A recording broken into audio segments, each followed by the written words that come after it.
All right, ready. This is obviously a record for me. This will be my third video in the same day. I just uploaded two, and in my last video I mentioned that I was expecting to get my big ass Australian folder in the mail today, and lo and behold, I checked the mail and it is here. And I just unpackaged it, and I gotta tell you, it's pretty big and pretty awesome. I'm going to date myself now, and I'm gonna be like, that's not a knife. That's not a knife. Now that's a knife.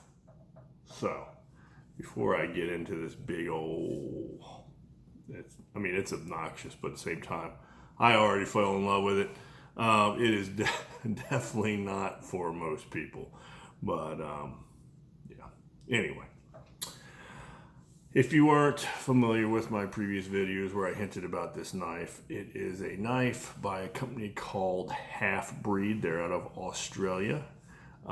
This is a folder, and it's based off of one of their big Bush fixed blade knives. And I think it's called a Bush fixed blade. Don't quote me on that. But, yeah, this knife just came in the mail. This thing weighs over a pound, over 16 ounces for this guy. I got it in the all black PVD coated. The blade is like 1/4 of an inch thick. This is S35VN, just like this one. And just like this one, my Medford T. Oh, this Medford T is huge. Now look at the Medford T next to this guy. Look at that. From pommel to pommel, the Halfbreed is a good 1.5 inches, maybe an inch longer. Look at the scales. Now this isn't the TI, which has the 1/4 inch scales, but if it was the TI, they'd be comparable. But the blade stock is definitely comparable, about a 1/4 inch, but look at the scales. The scales on the Halfbreed folder are the same thickness, if not maybe a little thicker than the blade stock, which is, they gotta be a 1/4 inch, much like if this were a TI. Well, look at that. Look how thick that is. Now, this was my first big folder, which is the SOG XR, the SOG Seal XR, or they like to be called SOG now, I think. No longer SOG. But, if I can get this back, they are comparable in length. The Halfbreed is obviously still a bit longer. I think, I'm not into the exact measurements, I just don't get the point, but this blade is 4 inches plus, and the handle is a good 5 inches. So this knife is well over 9 inches long. What can I say about it initially? First is that weight. You pick this thing up after picking this up, and it doesn't weigh. It's like a toy compared to this big old beast. I mean, just for a second, just take that thing in. Now, in my big mitts, it's not an overly large knife. I mean, it fits my hand really well.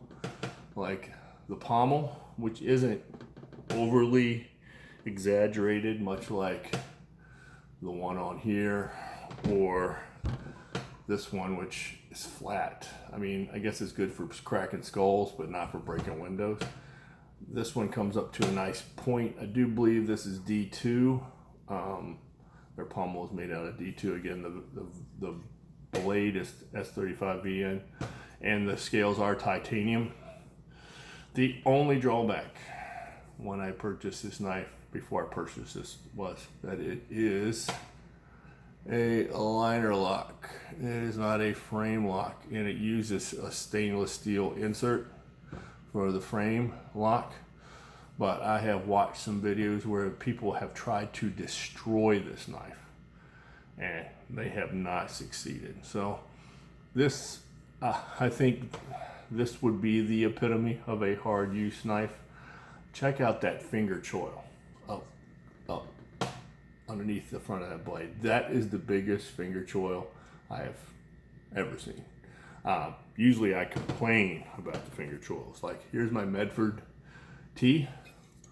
It's got a decent finger choil, but actually the edge of my finger is on the blade there. I would have to be very careful if I'm doing any fine cutting not to bring my finger up the blade and cut myself. Not gonna happen with this big old bitch. That is a finger choil. I mean, I got huge hands, and they are swallowed up. My index finger is swallowed up by the finger choil. Awesome. It feels great in the hand. There is some jimping on the top. Goes all the way.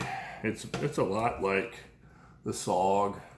I mean, the SOG has jimping all the way down to the pommel. This one has jimping down the pommel. I mean, from the edge, but a quarter of the way back to the pommel, and then up, and then across the top of the blade.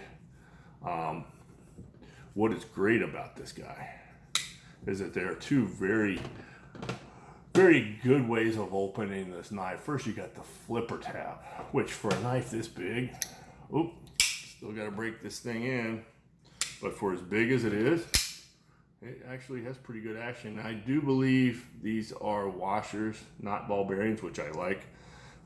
It's not going to get gunked up. And then you have the fuller in the blade, much like the Medford, that you can use to open it just like that Medford. It's not as big of a fuller. I mean, that's a much more recessed fuller, but it's still highly useful. Well, I can get my finger in there just like I do with the Medford, slide it to the front, and it does open. These are not thumb studs for opening the knife. That's a blade stop. So it has one on either side. So those are just blade stops, just to really, lock that knife into place when it's open. So it's much like a fixed blade. It has Torx head screws, not quite sure of the size. They all seem to be the same size, which is good. And you can move the clip. I don't know why you would. From point up to point down, you can take that out and move the clip. I don't get it. It's exactly where it should be. I like how the back curves in. It just a lot more instinctual with the grip. Like, it just feels like your hand's not going to slide back on it or forward. And of course, much like, I don't have it out here right now, but it's like this one, the flipper tab. It does act as a guard for your index finger, so it doesn't slide up the blade. So when the flipper tab is at the bottom, obviously does help to keep your hand solid on the handle. There isn't much to the handle.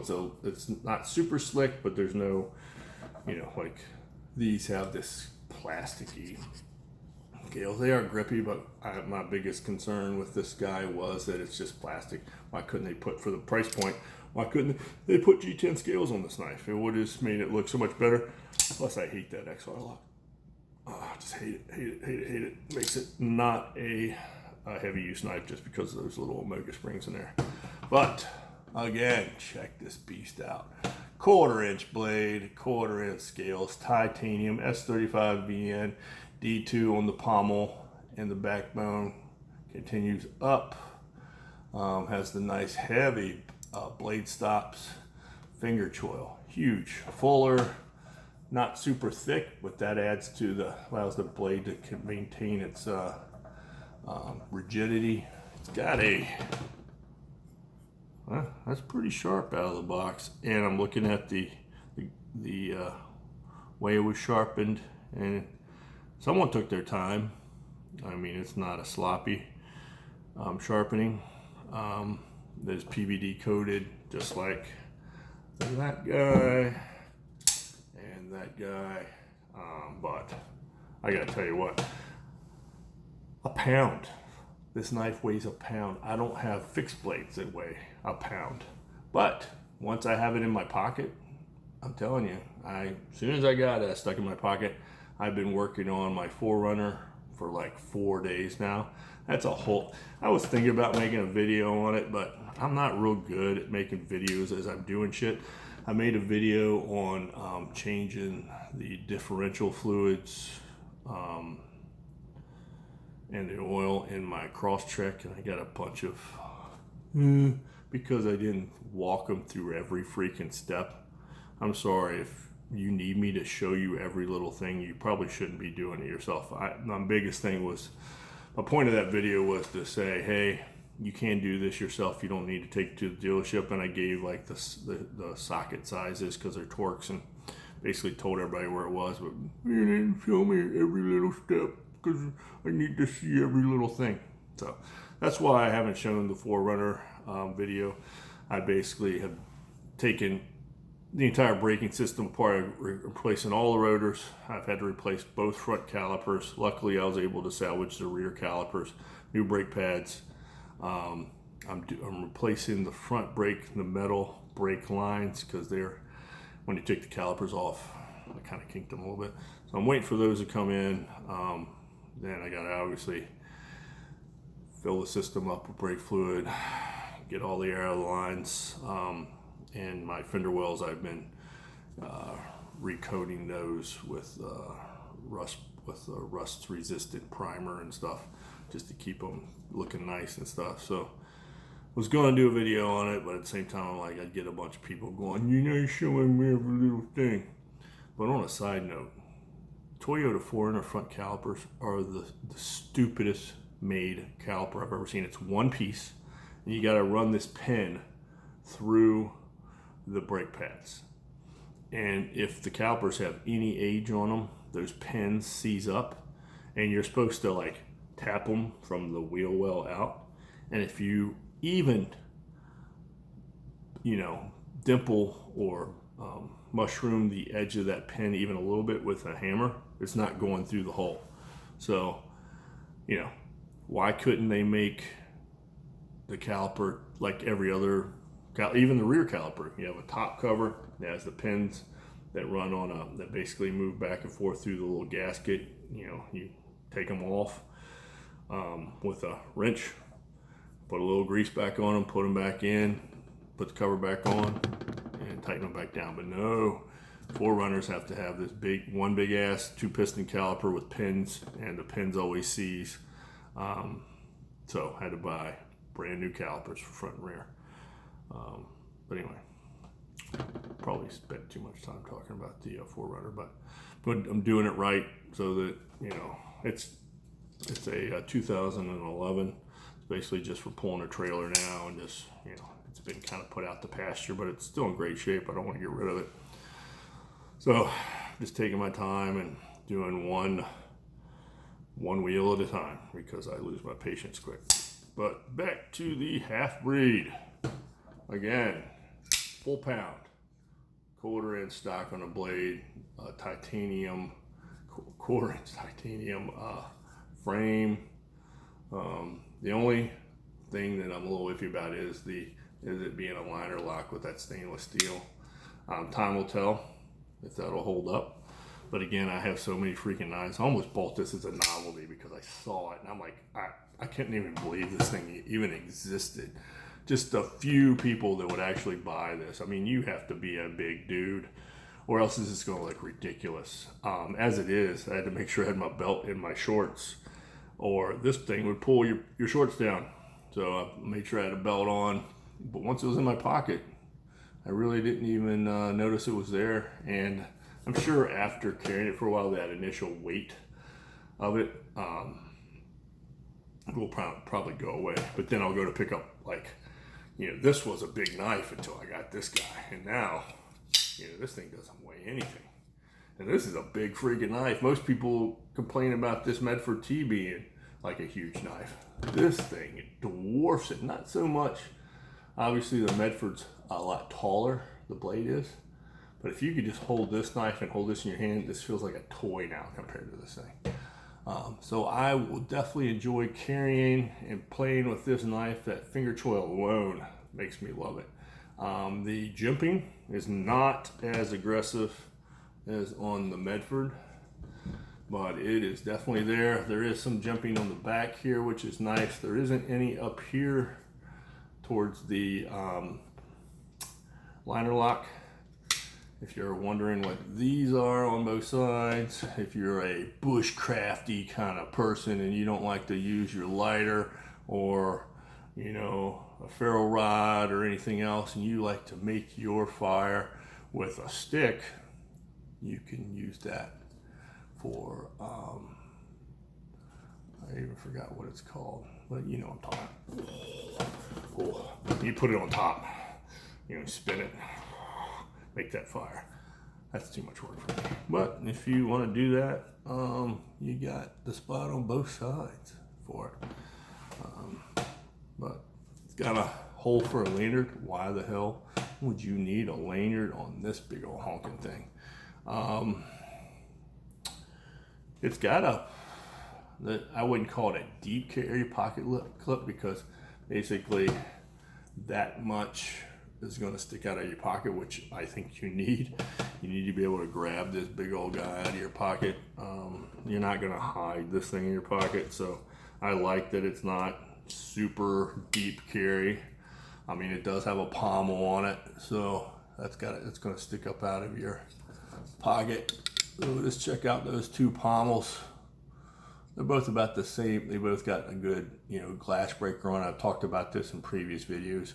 Pommels are typically for, you know, breaking glass, and you don't, if you've ever, you know, actually used one, you don't need to put much pressure on it. Literally, you could take this and go, and it will shatter that glass. So both of these I do believe are D2. So comparable materials in both of these, much cheaper.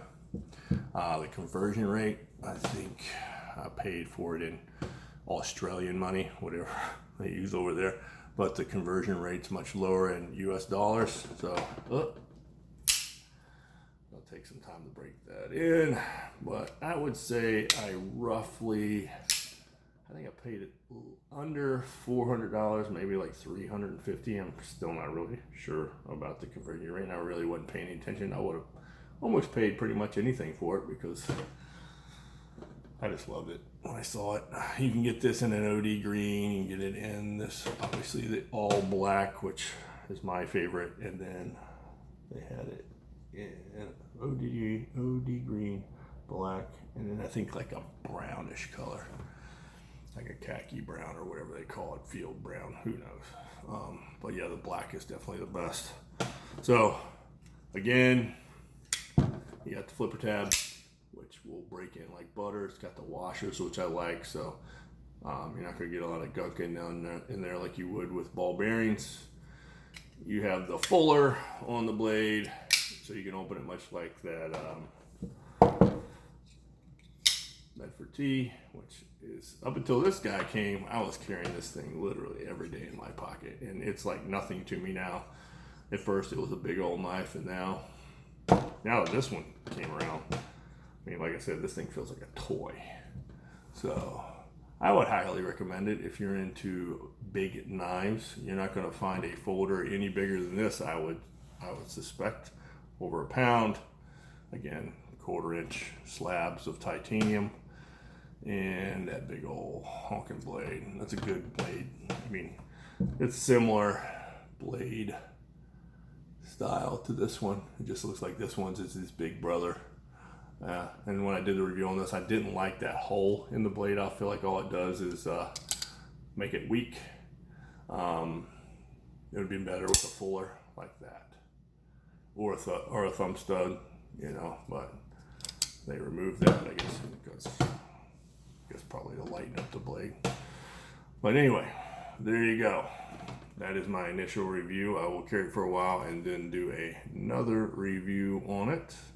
But that is the Halfbreed I think it's called the, don't quote me, but it's the only folder they have, I believe. They have a lot of fixed blades, but the Bush folder, I think that's what it was called. Don't quote me on it, but awesome knife. I think it's awesome. I saw a video of someone taking this thing apart, and it's real super simple. There's not much to it. And I love the fact that it has the washers in it. And it does have a blade stop right there, and then it has the ones in front. So that blade really locks up tight, much like a fixed blade. So hope you enjoyed the video. Again, that's 3 in 1 day. That's a lot for me. I still have another one to do on the perfect home protection gun to have. And like I said in the last video, it's not always the same gun depending on the circumstance. So last look at this big old boy. I will be carrying it every day just to check her out, and I'll be putting it through some paces, some fine cutting, some bigger cuts.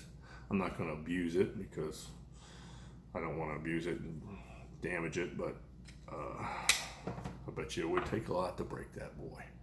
But there you go. Again, the comparison between my 2 biggest knives. I can back it up. That's what they look like back to back. Closed up. That's another big boy. Looks like a baby knife comparatively. Open that one up. Open that one up. Again, comparison. There you go. And then let me open up the Medford T one more time. You can compare just how much bigger this boy is. And it really doesn't do it justice in the video. Until you hold this thing. When I pulled it out of the mailbox, I literally thought they'd stuck a brick in a box. When you buy a knife and it comes in a box, sometimes you're just like, you forget what you ordered.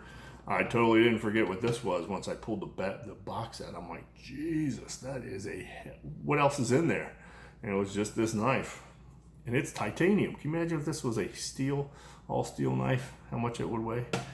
So, yeah. All right, I've rambled on and on. So I think you get the point. I'll check back in a month or so, or a couple months, and see how it held up to some normal use around the house. Yeah, thanks for watching. Later.